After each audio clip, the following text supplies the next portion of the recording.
हाय दोस्तों, हम लोग देख चुके हैं पहले ही कि हमारा सिलेबस 12th का क्या था। फिजिकल, ऑर्गेनिक और इनऑर्गेनिक 12th की केमिस्ट्री 3 भाग में बटी हुई थी। तो आज हम लोग 12th के फिजिकल के तीसरे लेसन विद्युत रसायन स्टार्ट करने जा रहे हैं। और विद्युत रसायन क्यों स्टार्ट कर रहे हैं? क्योंकि ये बहुत ही इंटरेस्टेड चैप्टर है, यानी कि हर चीज़ आप सीखने वाले हैं, ताकि आपको ऐसा कुछ भी ना लगे कि 12th भारी है या किसी भी प्रकार से हमें बोरिंग है। बेहतरीन इंटरेस्टेड चैप्टर है ये। और यहाँ से चलिए हम लोग अब शुरू करते हैं। तो आइए हम लोग परिभाषा से शुरू करते हैं। पहले क्या है विद्युत रसायन? ये चैप्टर हमारा है 3। लेसन हमारा कौन सा है? 3। लेसन हमारा 3 है। ठीक, चलिए परिभाषा इसका है रसायन की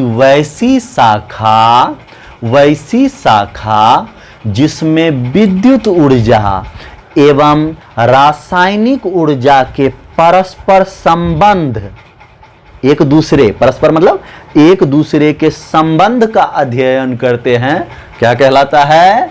हमारा विद्युत रसायन कहलाता है। क्लियर हो गया? फिर से, रसायन की वैसी शाखा जिसमें विद्युत ऊर्जा एवं रासायनिक ऊर्जा के संबंध का अध्ययन किया जाता है। क्या कहलाता है? विद्युत रसायन कहलाता है। अब आइए, इसमें हम लोग सबसे पहले जो जानेंगे वो जानेंगे विद्युत अपघटय और विद्युत अनअपघटय। विद्युत अपघटय पदार्थ भी उसे बोल सकते हैं और विद्युत अनअपघटय पदार्थ भी बोल सकते हैं, कहीं कोई दिक्कत नहीं। चलिए, विद्युत अनअपघटय पदार्थ क्या होता है इसको देखेंगे। वैसे यौगिक जो द्रवित अवस्था में या जलीय विलयन की अवस्था में विद्युत के कुचालक होते हैं, नन कंडक्टर नहीं, नन कंडक्टर होते हैं, वो क्या कहलाते हैं? वो कहलाते हैं विद्युत अनअपघटय पदार्थ। हो गया? None electrolytes. क्लियर हो रहा है? अगला, जैसे इसका उदाहरण है चीनी का भी हम घोल बना लेंगे तो वो कैसा दर्शाएगा? विद्युत में दर्शाएगा हमारा, वो हमेशा दर्शाएगा हमें अनअपघटय पदार्थ। जैसा क्लोरोफॉर्म का जलीय विलयन ले ले, यूरिया का जलीय विलयन ले ले, ये सब विद्युत अनअपघटय पदार्थ हैं। क्लियर हो गया? अब आइए जो मुख्य है उसके तरफ चलते हैं। विद्युत अपघटय पदार्थ, इसको बोलते हैं इलेक्ट्रोलाइट्स। आसान है, ELECTROLYTES, इलेक्ट्रोलाइट्स। वैसे यौगिक जो जलीय विलयन की अवस्था में या द्रवित अवस्था में विद्युत के सुचालक होते हैं। सुचालक कहने का अर्थ हुआ जिससे होकर विद्युत धारा जाती है, करंट प्रवाहित होता है, वो हो गया सुचालक। कंडक्टर होते हैं, सुचालक होते हैं। क्या कहलाता है? विद्युत अपघटय पदार्थ कहलाते हैं। जैसे सोडियम क्लोराइड NaCl है ये, ठीक है। Potassium nitrate KNO3, zinc sulphate ZnSO4, ये इसके उदाहरण हैं, एग्जाम्पल हैं, ठीक है। ये क्या होते हैं? जलीय विलयन में सुचालक होते हैं। तो क्लियर हो गया? कुचालक वैसा होता है जिसमें विद्युत धारा प्रवाहित नहीं होती है, और सुचालक वह होता है जिसमें विद्युत धारा प्रवाहित होती है। क्लियर आपको? अब आइए, विद्युत अपघटय पदार्थ जो होता है वो 2 प्रकार का होता है। कैसा होता है? पहला होता है सबल विद्युत अपघटय और दूसरा होता है दुर्बल विद्युत अपघटय। सबल विद्युत अपघटय से ही प्रतीत हो रहा है कि मजबूत होगा यह। सबल मतलब मजबूत और दुर्बल मतलब कमजोर। तो आइए, सबल विद्युत अपघटय स्ट्रॉन्ग इलेक्ट्रोलाइट्स क्या है? वैसा अपघटय जो जल में 100% आयनित होते हैं, यानी वैसा विद्युत अपघटय जो जल में 100% पूर्ण रूप से आयनित होते हैं, सबल विद्युत अपघटय कहलाते हैं। जैसे H2SO4 सल्फ्यूरिक अम्ल, HCl हाइड्रोक्लोरिक अम्ल, HNO3 नाइट्रिक अम्ल, NaCl नमक। इनका जब जलीय विलयन बनाएंगे तो ये क्या होगा, पूर्ण रूप से आयनित होगा। क्लियर हो रहा है। अब दुर्बल विद्युत अपघटय के बारे में चलते हैं। दुर्बल मतलब कमजोर, इंग्लिश भी वही है, वीक इलेक्ट्रोलाइट्स, WEA के वीक इलेक्ट्रोलाइट्स। वैसे अपघटय जो जल में 100% आयनित नहीं होते हैं, अंशतः होता है, बहुत कम होता है आयनित, उसको क्या कहा जाता है, दुर्बल विद्युत अपघटय कहलाता है। क्लियर हो गया। जैसे NH4OH अमोनियम हाइड्रोक्साइड के जो होते हैं कम आयनित होते हैं, एसिटिक अम्ल जो होते हैं CH3COOH, ये सब कम आयनित होते हैं। क्लियर हो गया, समझ में आया। आज हम लोगों ने हम सीख रहे हैं विद्युत रसायन, ठीक है, विद्युत अनअपघटय, विद्युत अपघटय पदार्थ, विद्युत अपघटय के प्रकार। अब यहां से आगे चलते हैं। हम लोगों ने देखा आज विद्युत अपघटय, विद्युत अनअपघटय, सबल विद्युत अपघटय और दुर्बल विद्युत अपघटय। अब हम लोग देखेंगे जो बहुत महत्वपूर्ण है और हर एग्जाम में पूछा जाता है, वो क्या है। पहला है विद्युत अपघटन और विद्युत अपघटनी सेल, मोस्ट VVI। तो चले हम लोग स्टार्ट करें। चलिए, विद्युत अपघटन, इलेक्ट्रोलिसिस, ELECTROLYSIS, इलेक्ट्रोलिसिस, किसी यौगिक की द्रवित अवस्था या विलयन की अवस्था में जब विद्युत धारा प्रवाहित कर देंगे तो उस अपघटय पदार्थ का अपघटित होने की क्रिया यानी कि उसके टूटने की क्रिया, धन आयन ऋण आयन में टूटने की क्रिया क्या कहलाती है, अपघटन कहलाती है। यानी अपघटन से हम लोग क्या समझेंगे कि कोई भी विद्युत अपघटय पदार्थ है, उसका अगर वह विलयन की अवस्था में है, उसका धन आयन ऋण आयन के रूप में टूटना ही विद्युत अपघटन की क्रिया है। It's clear. हम लोग 2 बार पढ़ेंगे तो ये हमारा विद्युत अपघटन याद हो जाएगा। अब आते हैं हम लोग विद्युत अपघटनी सेल, ठीक है। विद्युत अपघटनी सेल क्या है इसके बारे में जानते हैं। इसका होता है विद्युत अपघटनी सेल का इलेक्ट्रोलाइटिक सेल, इलेक्ट्रोलाइटिक सेल। चलिए, जिस बर्तन में विद्युत अपघटय पदार्थ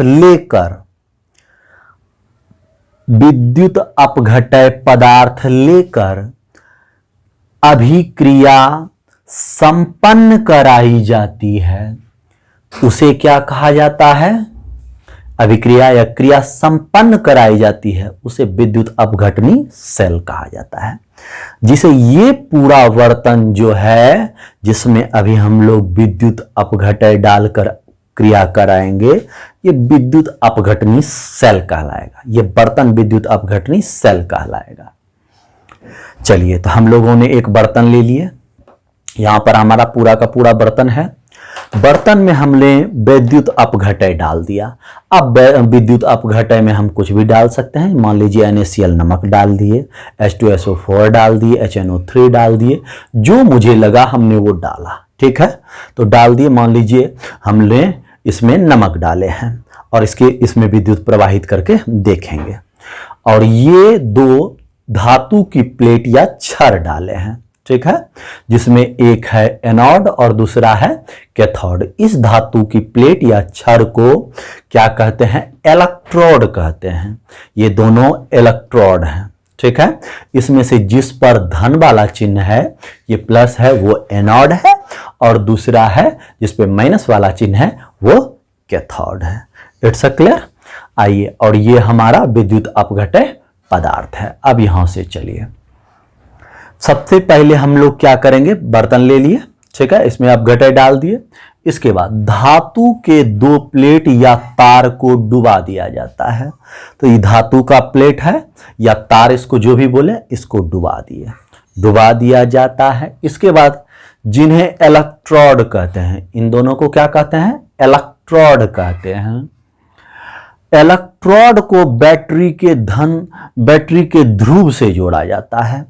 ये और ये जो इलेक्ट्रोड है, इसको कोई भी बैटरी ले लेंगे बाहर से, ठीक है। बैटरी के ध्रुव मतलब आगे वाला भाग, पीछे वाला भाग, एक पीछे रहता है, कोई भी बैटरी लेंगे तो उसमें धन ध्रुव ऋण ध्रुव रहता है, वो आगे वाले भाग ध्रुव से जोड़ेंगे, ठीक है। जोड़ा जाता है इसको और इसको, ये वाले भाग को और ये वाले भाग को जोड़ा जाता है। बैटरी के धन ध्रुव से जुड़ने वाला एनोड या धनोद कहलाता है। यानी कि बैटरी के धन ध्रुव से जिस भाग को जोड़ देंगे, ठीक है, हमें नहीं मालूम किसको हम लोग को जोड़ना है, जिसको धन ध्रुव से जोड़ेंगे वो एनोड कहलाएगा। इसी प्रकार जिसको ऋण ध्रुव से जोड़ेंगे वो कैथोड कहलाएगा। ऋण ध्रुव से जुड़ने वाला क्या कहलाएगा, कैथोड कहलाएगा। ये हमारा हो जाएगा कैथोड और ये हो गया है यहां पे एनोड कहलाएगा। इसी प्रकार ऋण ध्रुव से जुड़ने वाला कैथोड या ऋणोद कहलाता है। ये क्लियर हो गया। विद्युत अपघटित होकर आयन के मूलक में टूटते हैं। जैसे ही हम इसमें दोनों ध्रुव, धन ध्रुव, ऋण ध्रुव में बैटरी को जोड़ देंगे, जोड़ते ही इसमें जो है विद्युत धारा प्रवाहित होगी। जैसे ही विद्युत धारा प्रवाहित होगी तो ये जो हमारा अपघटय पदार्थ है ये अपघटित होगा, टूटेगा तो ये आयन में परिवर्तित होगा, ठीक है।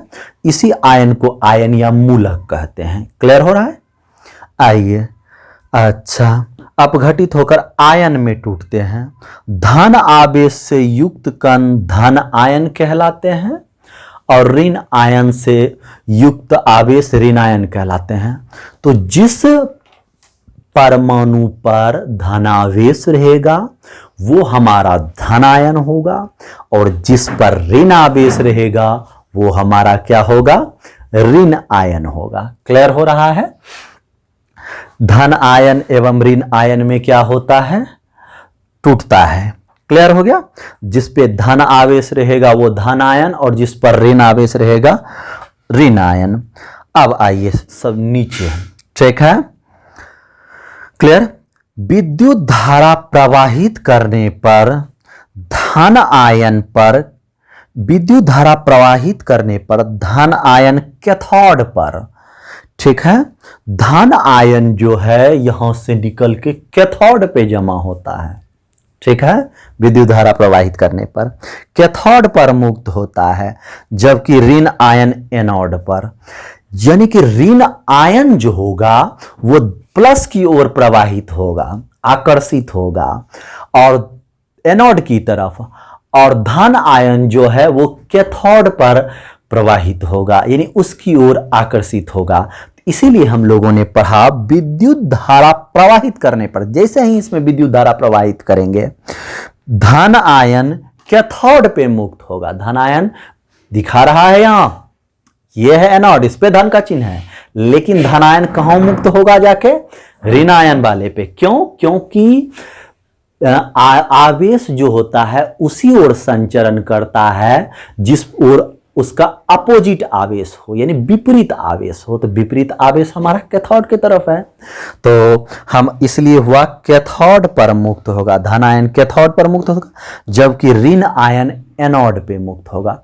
ऋण आयन कहां पर होगा, एनोड पे होगा। क्लियर हो गया। अब आइए हम लोग थोड़ा देख लेते हैं। सपोज अब ये हमारा विद्युत अपघटनी सेल है लिखा हुआ, ये हमारा हो गया विद्युत अपघटय पदार्थ। क्लियर। अब हम लोग सपोज इसमें विद्युत अपघटय पदार्थ कोई एक चीज लेके अभिक्रिया करके देखते हैं कि अभिक्रिया कैसे हो रही है। तो सपोज हमने क्या किया, NaCl सोडियम क्लोराइड नमक जिसको कहते हैं, वो हमने विद्युत अपघटय के रूप में लिए हैं। किस रूप में? विद्युत अपघटय के रूप में अभी हमने NaCl को लिया है। तो जैसे ही हम NaCl लेंगे तो सोडियम क्लोराइड में क्या होगा, सोडियम जो होगा, सोडियम का होता है, आगे आप लोग मैं 11th के बेसिक में बता चुका हूं, हो सकता है आपको कभी मौका मिलेगा मैं बताऊंगा। जैसे सोडियम का होता है, पर मैं यहाँ थोड़ा बता रहा हूं आप लोगों को जगह निकाल के। सोडियम का परमाणु संख्या होता है 11, ठीक है। और ये अगर अपना एक इलेक्ट्रॉन त्याग कर देता है, एक इलेक्ट्रॉन त्याग करता है तो Na+ बनाता है। Na+ बनाता है तो उस समय ये नियोन की संरचना प्राप्त करता है और ये अस्थाई हो जाता है। नियोन जो है अक्रिय गैस है, अक्रिय गैस की इलेक्ट्रॉनिक विन्यास अस्थाई होता है। तो हमेशा परमाणु जिसको अक्रिय गैस से एक आध इलेक्ट्रॉन अधिक रहता है, वो हमेशा धन आयन बनाने की प्रवृत्ति रखता है। तो सोडियम के यहाँ 2 सोडियम है, तो इन्होंने दो इलेक्ट्रॉन को क्या किया, दान कर दिया, जो अपने से हटा दिया। अगर अपने से हटाएगा तो धन आयन बढ़ाएगा, यानी कि ये अमीर है, इसके पास अधिक इलेक्ट्रॉन है, इसको दान करने की क्षमता है। जिसके पास दान करने की क्षमता है वो धन आयन बनाएगा। क्लियर हो रहा है? और बेचारे क्लोरीन जो है, ये क्लोरीन का परमाणु संख्या होता है 17 और एक इलेक्ट्रॉन अगर ये प्राप्त कर ले तो ये आर्गन 18 का संरचना प्राप्त कर लेगा, तो मजबूत हो जाएगा। तो ये हमेशा इसकी प्रवृत्ति होती है कि हम किसी भी प्रकार से आर्गन का संरचना प्राप्त कर ले, यानी एक इलेक्ट्रॉन लेना चाहता है। कौन लेना चाहता है? क्लोरीन लेना चाहता है कि कहीं से भाई मुझे एक इलेक्ट्रॉन मिल जाए। यहाँ पर दो क्लोरीन है, तो हमेशा ये चाहेगा कि हम दूठो कहीं से हमको इलेक्ट्रॉन मिल जाए ताकि हम भी अपने अस्थाई हो जाएं। ये प्रवृत्ति होती है परमाणुओं की। तो देखिए क्लोरीन जो है ये 2 इलेक्ट्रॉन अगर प्राप्त करता है, यहां पर हम दिखा रहे हैं समीकरण के रूप में कि क्लोरीन जो कैसे बना है, ये 2 इलेक्ट्रॉन को प्राप्त करके बना है। प्राप्त इलेक्ट्रॉन कहां से किया है? वो जो इलेक्ट्रॉन प्राप्त किया है, इसने जो सोडियम ने अपना 2 इलेक्ट्रॉन त्याग किया, वो दोनों इलेक्ट्रॉन क्लोरीन ने ग्रहण कर लिया। ठीक है, तो जो त्याग किया वो धन आयन और जो ग्रहण किया वो कौन सी हो गया? ऋण आयन। तो धन आयन जो होता है वो कैथोड पर होता है। कहाँ होता है? कैथोड पर धन आयन जमा होता है। और जहाँ जो धन आयन बनाएगा, इलेक्ट्रॉन को प्रदान करेगा, वो अवकरण करेगा। यानी इलेक्ट्रॉन दान करना, अगर किसी परमाणु से इलेक्ट्रॉन बाहर निकलता है तो उस समय अभिक्रिया होती है अवकरण की। ठीक है, अगर कोई परमाणु या आयन इलेक्ट्रॉन को ग्रहण करता है उस समय जो अभिक्रिया होता है ऑक्सीकरण होता है। ठीक है, तो इस समय क्लोरीन जो है इलेक्ट्रॉन को क्या किया? ग्रहण किया। तो यहाँ पर एनोड पर कौन सी हो गया? ऑक्सीकरण हो गया। अब देखिए यहाँ पर 2Na लिख दिए, 2Cl माइनस, जो ऋण आयन रहेगा उस पर माइनस वाला चिन्ह लगाएंगे, माइनस वाला लगा दिया। धन आयन पे 2Na प्लस लगा दिए और यहाँ पर हमारा हो गया 2Na प्लस Cl2। ठीक है, इस प्रकार NaCl का अपघटन हुआ है। क्लियर हुआ? आप लोगों को समझ में आया होगा। ये हमारा कौन सी था? विद्युत अपघटनी सेल है। ये एनोड है और ये हमारा कैथोड है। क्लियर हो गया? हमारा एनोड कैथोड पे कौन सा हुआ? अवकरण। अगर पूछेगा कैथोड पे क्या हुआ? अवकरण। और हमारा एनोड पे कौन सी हुआ? ऑक्सीकरण हुआ। क्लियर? यहां पर हमने NaCl विद्युत अपघटय लेकर किए, यहां और दूसरा भी चीज ले सकते हैं। ठीक है, और भी सेल हैं जो आगे बताया जाएगा। ये तो सिर्फ एक है, अभी और भी सारे सेल हैं जो बताया जाएगा। आप लोगों ने क्लास को अच्छे से किया होगा, मुझे उम्मीद है कि आपको समझ में आया होगा। अगर आपको कोई भी बात समझ में नहीं आती है तो ऐप में चैट ऑप्शन है, वो चैट ऑप्शन पे जाके आप हमको बताइए कि ये नहीं हुआ सर, या आप हमें कमेंट में जिस प्रकार से हो आप हमें ये बताएं कि मुझे समझ में नहीं आया, मैं इसे दोबारा आपको बताऊंगा। क्लियर हुआ? आपको कहीं दिक्कत नहीं रही होगी। इसके अलावा हम दूसरा भी ले सकते हैं, H2SO4, या अलग अलग अपघटय लेके इसे तैयार कर सकते हैं। तो ये हमारा हो गया विद्युत अपघटन और विद्युत अपघटनी सेल। क्लियर हुआ? आगे यहाँ से पुनः देखेंगे। धन्यवाद आप लोगों का। इसी प्रकार क्लास करते रहें। इसका आप लोगों को पीडीएफ के रूप में डिजिटल स्टडी मटेरियल के तहत मिल जाएगा। ठीक है, मैं आपको उपलब्ध करा दूंगा। धन्यवाद आप लोगों को।